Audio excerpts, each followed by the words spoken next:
नमस्कार, आप सभी का एक बार फिर से स्वागत है हमारे चैनल भक्ति ज्ञान में। आप सभी को जीवित पुत्रिका व्रत की हार्दिक शुभकामनाएं। आइए सुनते हैं जीवित पुत्रिका व्रत की कथा। गंधर्वों के राजकुमार का नाम जीमूतवाहन था। वो परोपकार किया करते थे। जीमूतवाहन के पिता ने उनको राजपाट सौंप दिया, लेकिन उनका मन राजपाट में नहीं लगता था। यही वजह थी कि वो राज्य का भार अपने भाइयों को देकर वन में पिता की सेवा करने चले गए। वन में जीमूतवाहन को मल्यवती राजकन्या मिली। दोनों को एक दूसरे से प्रेम हो गया। एक दिन जब वन में भ्रमण करते हुए जीमूतवाहन काफी आगे चले गए, तब उन्हें एक वृद्धा विलाप करते हुए दिखी। उन्होंने पूछा कि आप क्यों रो रही हैं? उस वृद्धा ने रोते हुए कहा, मैं नागवंश की स्त्री हूँ। मुझे एक ही पुत्र है। पक्षीराज गरुड़ के कोप से मुक्ति दिलाने के लिए नागों ने ये व्यवस्था की है कि गरुड़ को रोजाना भक्षण के लिए एक युवा नाग सौंपा जाए। आज मेरे पुत्र शंखचूड़ की बलि का दिन है। आज मेरे पुत्र के जीवन पर संकट है और थोड़ी देर बाद ही मैं पुत्र विहीन हो जाऊंगी। एक माँ के लिए इससे बड़ा दुख क्या होगा कि जीते जी उसका पुत्र ना रहे। जीमूतवाहन को ये सुनकर बहुत दुख हुआ। उन्होंने उस वृद्धा को आश्वस्त करते हुए कहा, डरो मत, मैं तुम्हारे पुत्र के प्राणों की रक्षा करूंगा।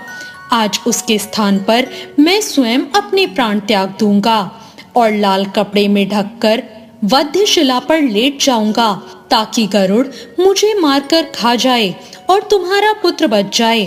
इतना कहकर जीमूतवाहन ने शंखचूड़ के हाथ से लाल कपड़ा ले लिया और वे उसे लपेटकर गरुड़ को बलि देने के लिए चुनी गई वध्यशिला पर लेट गए।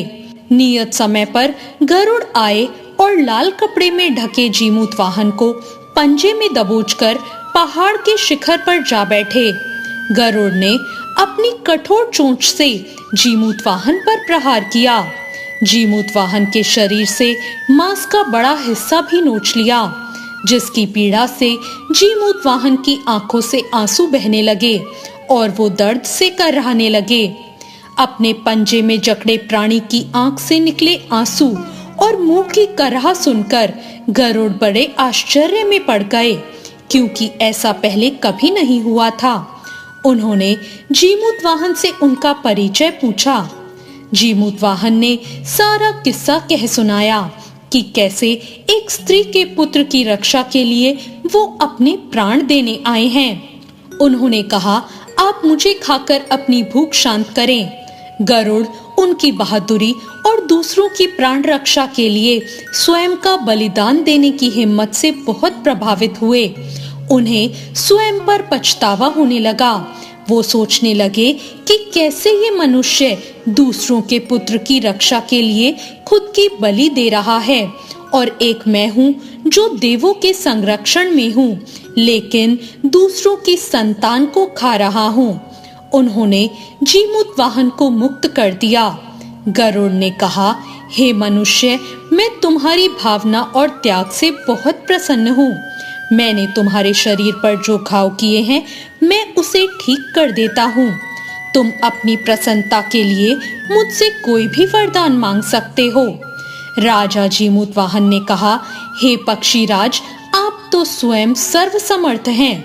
अगर आप प्रसन्न और वरदान देना चाहते हैं, तो आप सर्पों को अपना आहार बनाना छोड़ दें। आपने अब तक जितने प्राण लिए हैं, उन्हें जीवन दान दें। गरुड़ ने सबको जीवन दान दिया और नागों की बलि न लेने का वरदान भी दिया। इस प्रकार जीमूतवाहन के साहस से नाग जाति की रक्षा हुई। गरुड़ ने कहा कि तुम्हारी जैसी इच्छा वैसा ही होगा।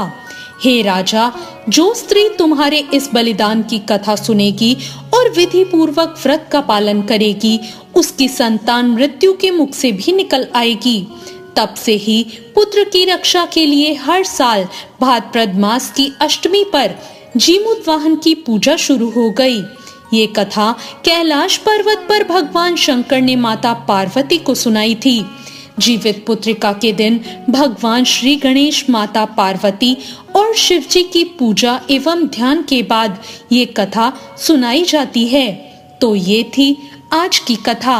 आपको ये कथा कैसी लगी कमेंट करके जरूर बताएं। अगर ये कथा अच्छी लगी हो तो वीडियो को लाइक जरूर करें और अब तक आपने मेरे चैनल को सब्सक्राइब नहीं किया हो तो सब्सक्राइब करना ना भूलें। धन्यवाद।